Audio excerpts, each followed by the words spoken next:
Bak yapraklar geliyor. Hazır olun.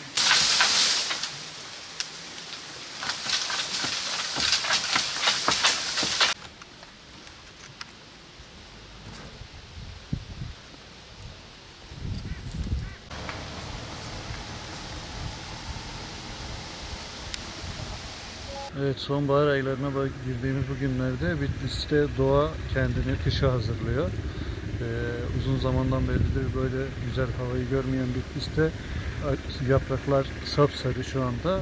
Bizler de onları fotoğraflamak üzere, görüntülemek üzere buraya geldik. Şu anda muhteşem bir manzara var. Bitlis'in hemen her yerinde bu tür manzaralarla karşılaşmak mümkün. Bütün vatandaşlarımızı buraya davet ediyoruz. Bu güzellikleri görmelerini istiyoruz.